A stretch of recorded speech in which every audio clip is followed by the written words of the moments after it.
Welcome to the Passing Podcast, where we bring real stories, real experiences, and real conversations about the patient's journey.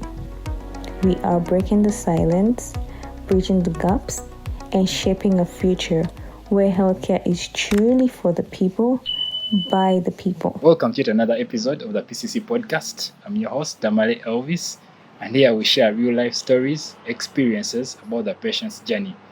If you're new on our channel, please subscribe here so that you can share with us more of your stories and we can get to hear your story. Today, I'm here to talk about diabetes mellitus with Leah here. Diabetes mellitus is something that we saw here so much in the community as sugar or sukari in different languages.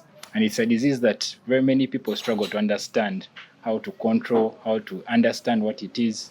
And today we're here to demystify and get to hear a patient's journey with diabetes mellitus. Welcome to the show, Leah. Thank you. How is your Palm Sunday? Palm Sunday is good. We are glad to have you. Not tired. Yes, so please tell us, who is Leah? Okay. Hi everyone. My name is Otimpe Leah and I'm a student dentist at Clinical School of Health Sciences, Gulu. I think that's all I can say about myself for now. Okay, thank you so much. Yes, we're really glad to have you, Leah, for today's podcast, and we want to hear your story. Do you mind telling us how you got to know about diabetes mellitus? Okay. It was 5 years back. Actually, I traveled to Gulu. I didn't know anything about diabetes. And when I reached Gulu, I reached at night. The following morning, I realized that my legs were swollen. But I thought it was because of the journey that I traveled, the long journey. But it continued for some time. Then after a week, I went back to Kampala. When I went back, I started getting some signs and symptoms. Like at night, I take a lot of water, and every time I'm thirsty, and I urinate frequently. So when I got those signs persistently, I contacted my brother, who is a doctor, and I told him about it. When I told him, at that time he was a bit busy, didn't get back to me, but the signs were still continuing. And the more I felt thirsty, the more I took in sweet things like soda, juice, and stuff. I didn't know. Then after some time, he told me that might be diabetes. You go to the nearest health center and you tell them to do RBS.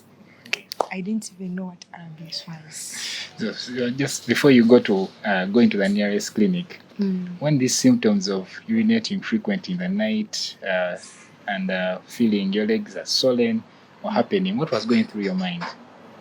Actually, remember, the more you take in water is the more. I thought maybe I was dehydrated and I needed a lot of fluids in my body. So of course, when you take in, you have to release. So I didn't really think much. Not until they persisted, and I'm like, maybe. But diabetes didn't cross my mind. Didn't cross your mind. Now, fast forward. Now you've reached the clinic. What exactly happened? Take us through the events of what happened at the clinic and how the diagnosis was made. So when I reached the clinic, I find the doctor there. I'm like, they have sent me to do RBS. I didn't know what it was. So he took a blood sample and carried out the test. After, I asked him about the results. He told me the sugars were high. And when I called my brother to report back, he wanted to know the values, like how high the sugars were. The doctor was like, they were unrecordably high past the glucometer reading. That's because they said most people don't understand the things. For them, they want values, but they don't know that the glucometer reaches a point whereby it can't record anymore. So I told my brother that, because that's the term the doctor used, unrecordably high. So I told him, the doctor said the sugars are what? Unrecordably high. Then my brother was like, this is not good. So immediately he spoke to the doctor on the phone and told the doctor to put me on normal saline, like 4 bottles. So it took some hours, and he wanted like the water to run fast. Took some like 2 hours. I was done. Then they tested. Still, it was high, but at least it could be recorded on the glucometer. Then after, I didn't know. Like I didn't even think. I was now hungry and thirsty. I sent for ice cream, for juice. So after taking again, actually after taking, that's when my brother said, "Now tell him to do a CBC." So by that clinic they didn't have. So he sent me to IMC. When he sent me to IMC Chireka, that's when again they did another RBS, and again it was unrecordably high. And the doctor was like, this is not good. Immediately they put me again on fluids and they injected me with mixed-start insulin. Because I remember the first shot they gave me, I was scared of the candida. I asked the nurse, isn't it painful? And the nurse was like, of course, but not so much because it's small. Then after some time, okay, they admitted me that night at IMC. I spent the entire night there. But at least in the morning, they had reduced score to around 20. So we're using that one touch, like glucometer. So after, they discharged me. Immediately I left the IMC. My brother called me and told me, go home, pack your things, we are going to Mulago. So immediately from IMC, went home, packed, and I went to Mulago. So during this time when you're at IMC, they are telling you no more saline, they are telling you insulin, mixed-start. What was going through your mind? These big words, what were you thinking? Actually, I skipped something. That doctor I found at IMC tried talking to me because she was shocked. I wasn't afraid, I wasn't scared, I was not crying and stuff. And she's like, I've never seen a patient like you. Because all the patients they diagnose, they always cry, they are worried, they think they are going to die. Then she told me this is something you're going to live with for the rest of your life. So you just have to get used to it. Don't worry, you'll be fine. She encouraged me. And then she explained what DM type 1 is and what she explained to me. And then she told me I'll be injecting myself every day, every single day. Of course, it was a blow. Injections every day, not even once, but thrice a day. It's something big. But I had to take it in and take it up myself. Okay, so we get to Mulago now. Yeah. So what happened at Mulago? Because last time your brothers told you to pack things, go to Mulago with this big diagnosis of type 1 diabetes. What exactly transpired? So when we reached Mulago, they took me to the emergency ward. That's where I reached. They took me. Actually, by that time, I didn't have a glucometer. They told my brother to go and buy and stuff. So I was in that ward from morning to around 6 p.m. They took me now to the other ward where people were.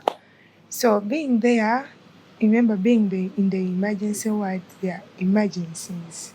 Seeing this, that, the other, it was okay. First of all, I hate being in it. Actually, I grew up with it being in a government hospital or something. At least when you're in a private facility, you have your space and what, but you're in the ward with people, and it was hard initially. But remember, I was supposed to be there for some good time. I had to just calm myself down and be like, you can do this. So that day, I stayed there as they were monitoring that. They bought for me a glucometer. I didn't know how they use it.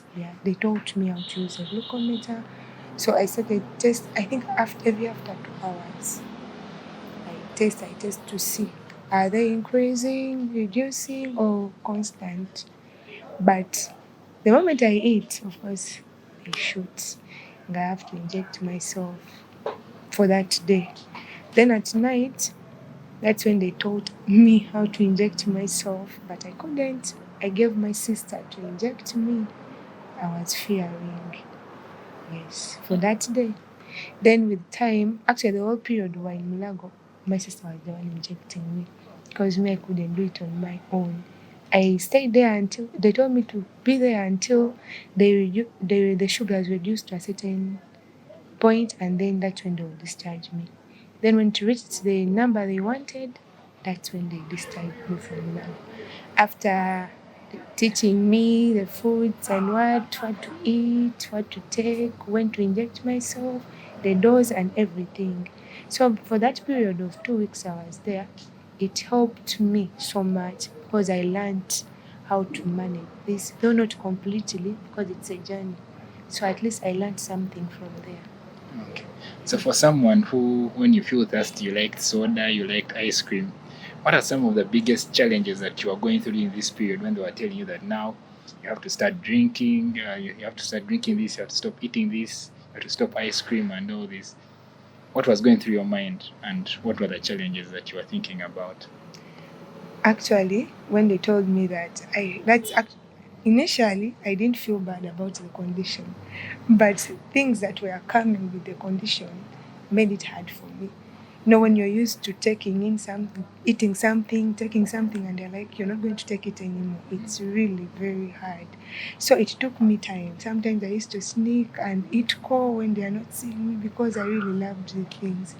But I realized the more I sneaked and ate them, the more I fell sick.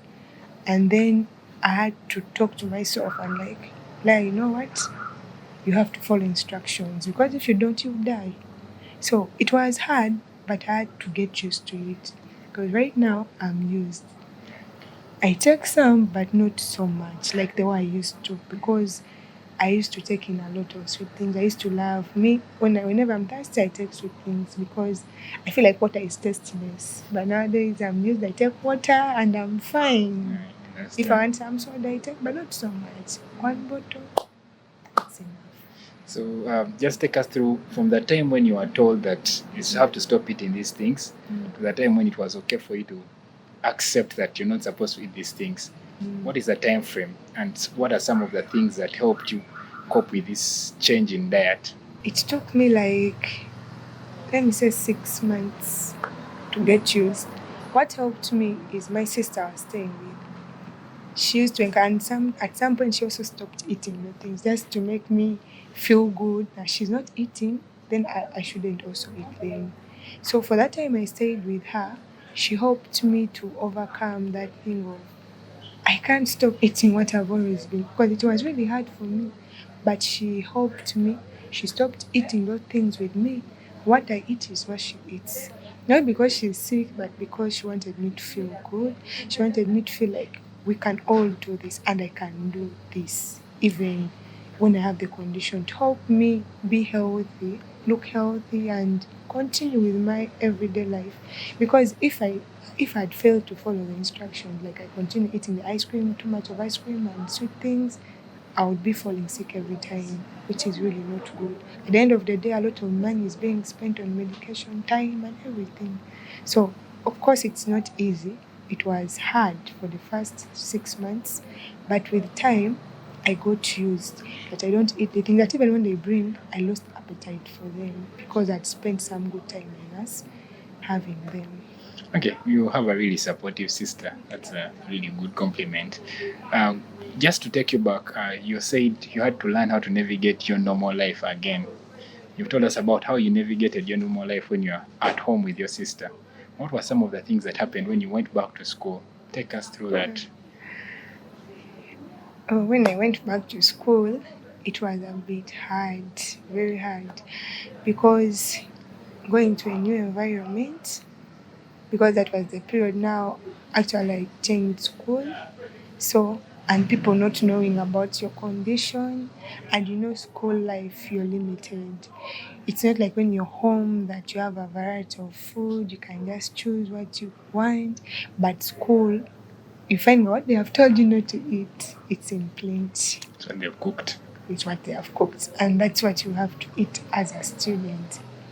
But when you understand your condition, it's not like you're not going to eat, but you know the amounts. And you also, at some point, you have to find ways of getting what you don't have. Of course, sometimes it's hard because of being a student, you don't have enough money and stuff. But God helped me that when I went to that school, I got friends who are supportive. That when I shared, they understood my condition, and they helped me. When I told them, they told me not to eat this, So anytime you want to eat, they will stop you from eating it. They will remind you, you're the person who told us that the doctor has told you not to eat this. Then why are you eating it? So you find yourself not eating it because you're having people who love you, who mind about your life. They don't want to lose you. So you'd rather not have that luxurious life that you want, eating whatever you want, and you keep healthy and alive, than eating whatever you want to eat and then you fall sick or even die. Because if you've not controlled it or you've not followed instructions, there is a possibility that you're reducing your lifespan, you might even die. So it's good for one to follow instructions. Because what I believe, a doctor will not tell you something which is not for your good, which will not help you. They always want to see their patients get well. So if they tell you that, do this, however much they know that you will not get healed completely, but they know that you can still live with it and live healthy. So whatever they tell you, it's for your good. So if you don't follow what they tell you, you're doing a disservice to yourself. Okay. I'm just picturing this moment when you're back to school. How did you get to open up to your friends about you having diabetes? And what was the first, how did they react initially to the news till the time when they got supportive? Actually, I opened up the time I was admitted. I didn't tell people, so I used to do things my own way. They'd be like, they see me not eating some things and they really didn't know why. Sometimes they'd be like, I just don't like these things. But because, you can't easily open up to people. You can't trust people. So it's until one day I went into hypo and I was admitted. And when you're at school, your mother is not there, your relatives are not there. Your friends are the same people to help you. So I went to the hospital with a friend. She took me to the hospital actually. Then actually I opened up after she had already known from the doctors. Like, yeah, man, she was really shocked because I never told her about the condition. Then like, why didn't you tell me what? I told her I didn't know where to start from, but at least now you know what? You know about the condition. Then when we sent, because we had left some things at school that we needed, because they admitted me, we sent some girl to bring them. When she came, she also got to know about the condition. She went back and told everyone. So by the time I came back from the hospital, almost everyone knew that I had diabetes. And of course, people react differently. Some sympathized, some felt like this girl is now vulnerable. Some felt like, won't she transfer this disease to me? No things. We are different people. But at least I thank God that the people who are close to me understood me and they helped me fight it and they helped me overcome maybe the trauma and the thoughts of me having this condition, and yet my friends are well. Okay. I think that's a nice experience. Just to take you back at school, one of the things that we like to do in school are extracurricular activities. So I'm just picturing now you're back to school, your friends get to know you have a new diagnosis. What are some of the extracurricular activities you used to do, and how did it change after you got to know about diabetes? Actually, me, I am a sports lady. I love playing netball. Is my sport that I play, and I was one of the people they depended on like so much. We're going for regionals, nationals. If I'm not going, everyone is like, we are not going. But from that time, people felt bad. They're like, now the person who had put our trust in that if we have her, we are done, is sick. So it reached a time whereby they didn't want me even to play. Not because they felt like I could not, they thought I was weak, that I can't play the same way I used to play, of which it is not true. So they got for me a substitute, but that person goes first, me I come later, because they know I'm sick, I can't play. Even when we go like for nationals to play, there is always they give me that special treatment, of which sometimes I don't like it. Me, I want to be a normal person like others. Like even food, there is a lot of people don't understand the diabetes. If I find what people are eating, they are not giving me that. They are giving me that special treatment. Eat this, sleep here, do this. And I feel like, why are they making me feel so special? Yet we are the same. I can eat what they are eating. I can interact with my friends. playing when I enter the picture. Of course, it's not going to be written on your forehead that you have diabetes. So I can't play normally. But if you make me feel that way, even me as a person, I'll start feeling the same. That I'm weak, I can't do this, I can't play anymore. So that's why nowadays actually I gave up. I no longer go for sports. Sometimes they don't want me to play. So I don't waste my time going there. I just child. Maybe we missed out on having a netball champion in you. But just to go back to the time when you're told that you now have to start injecting yourself an insulin, from that time when you who fears injections has to take on injecting yourself today, what are some of the challenges that you faced with going to hospital, with having diabetes, that you've navigated? What have been your biggest challenges with this diabetes? My biggest challenge was actually because I moved from one place to another. When I'm in Gulu, school. After school, I'm outside Gulu.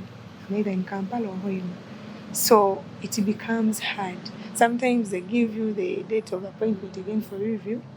By that time you'll be home and you're not in Hoima.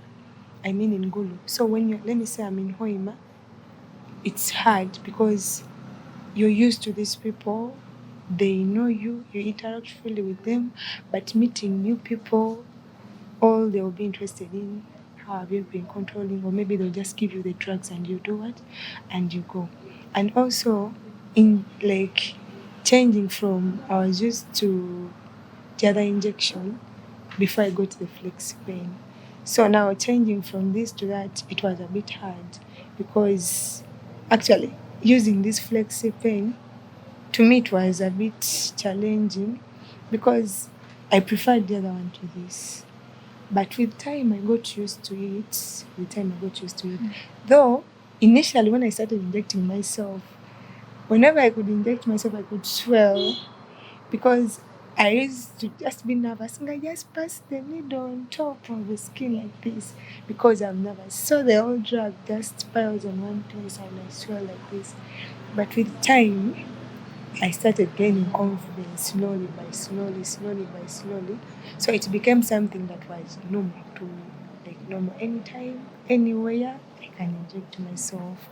But the challenge was in getting drugs because of not being in one place, moving from place to place. You've really mentioned about changing from the normal injection to the pens.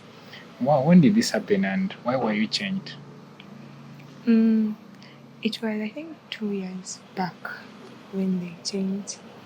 When I was using the normal injection, I was using Mixtard.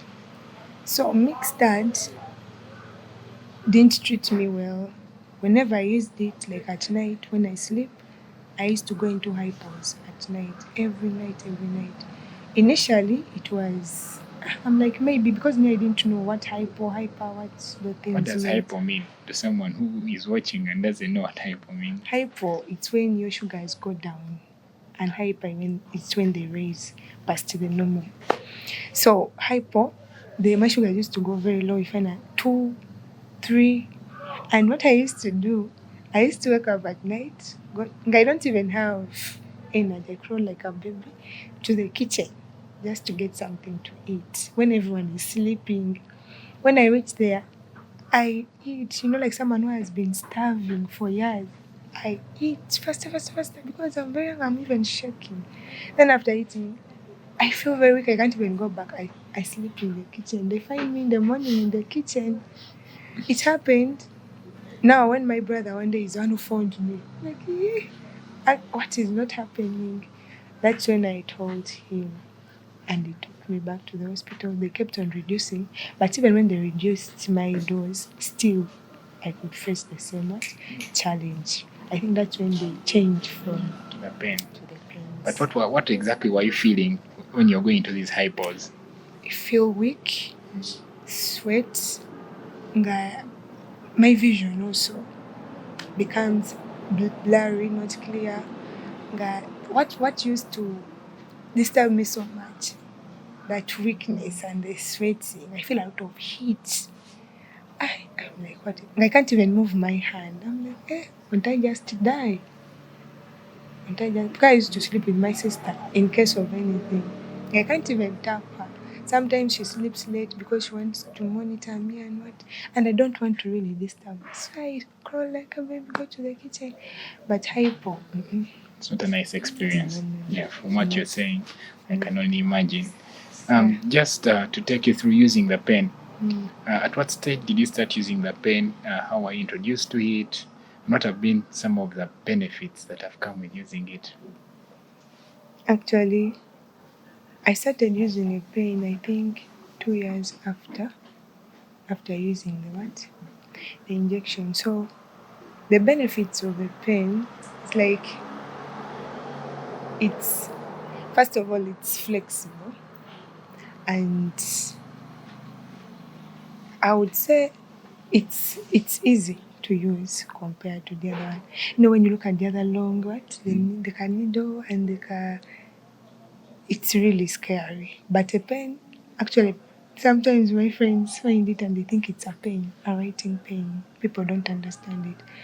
Because the other mixture was a mixture of the two, the NPH and Actropid. I know people don't understand this, but you understand. So at least here, a pen, I have two. They are separate. I have for this one and for this one. So I know when to use this and when to use. Sometimes you find I don't need the Actopid, but there is no way I could do it because they are mixed. So you just inject yourself. But here I can use either this or both. So that's the advantage of having a pen. Okay.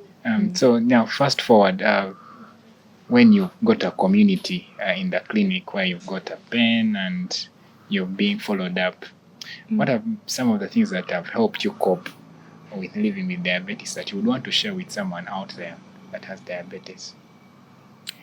The things that have helped me is, the people that I've found having the same condition with me, how they welcomed me, they loved, they showed me the experiences. You realize that people have gone through different things, and when they share with you, you feel encouraged and you feel like I can go through this as well. And actually, the family that I met at the clinic where I was taken, I found a family that a mixture of young and old people having the condition diabetes, and you realize that you have people to interact with. Sometimes when you're alone and maybe you just go to the hospital for review and you might think it's only you. But when you go to the clinic where you're finding people of different age having the same condition, it gives you strength and courage and energy to face it. You're like, okay, if this person has it, I can share with this person and they share with me, and we see how we can fight it, putting aside what doctors say, because at the end of the day, it begins from the mind. Thank you. And then to the community out there, there are so many things that people get to hear about diabetes, so many misconceptions. So what are some of the things that you want to tell the community that you were told were not true, but you would want to encourage someone out there that is living with diabetes, that some of the things are not true and they can still live and cope with it? Yeah, very many people say that when you have diabetes, you die. You don't take long, you die. Some people say it transfers from one person to another. Some people say when you have diabetes, you are an outcast. People have a lot of words. But what I can encourage someone, what I can tell someone outside there living with diabetes is you can live with diabetes and still look healthy. You can live with diabetes and still live long as you're controlling the diabetes.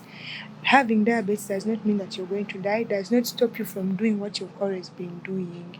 You can be with diabetes and still continue with your normal life like as if you've never had diabetes. So I encourage us not to listen to people's words, but instead encourage and educate the community about this condition so that they will also understand that people who are living with diabetes are not outcasts. They are people like them, and it is so painful that when you're having it and it's your loved one, maybe your parents, your relatives, they are pushing you away, isolating you and stuff.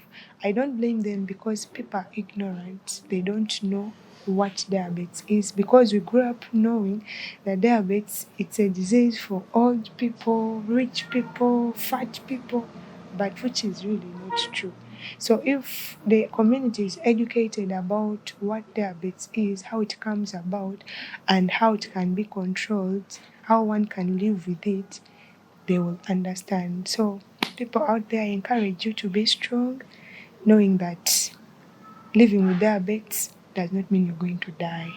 Okay. And lastly, you've had a supportive family, supportive schoolmates, but also you've interacted with very supportive health workers. So what are some of the things that you want to tell the health workers out there that you've experienced and you think they would help someone else with diabetes if they get to hear?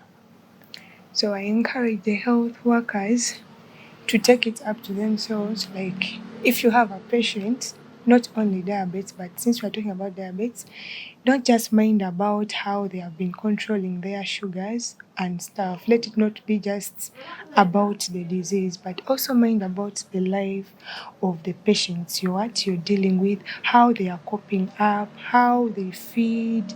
You encourage them. Actually, if you make them to be part of you, they will freely open up to you. Because sometimes patients lie to doctors because they are not free with them. Some doctors find, okay, why is it that your sugars were high and stuff? But if you're free with your patient, just be free with them. They will easily open up to you. They will share their experiences with you. And maybe you will learn from them and you will know how to handle another patient who will come than when you just come and you just mind about the diabetes and not the other side of their lives, because it's something traumatizing and hurting, and the patient needs to be handled with love, care, attention. We all feel good when we are treated well. Okay, Yes. Thank you so much, Leah. Today we've had Leah, a patient living with type 1 diabetes. She shared with us her story, and from it we can pick so many misconceptions the community has about diabetes, like she has told us. However, we've learned that people can live with diabetes, live a healthy life, be a netball player, and still enjoy their meals just with following the doctor's instructions. And today we would want to share this with you. If you're out there and you really think that you want to share your story, please don't hesitate to like our podcast, share your story in the comments, and we'd like to hear from you. Thank you so much. We look forward to hearing from you in our comments. Welcome to the Passing Podcast, where we bring real stories, real experiences, and real conversations about the patient's journey. We are breaking the silence, bridging the gaps, and shaping a future where healthcare is truly for the people, by the people.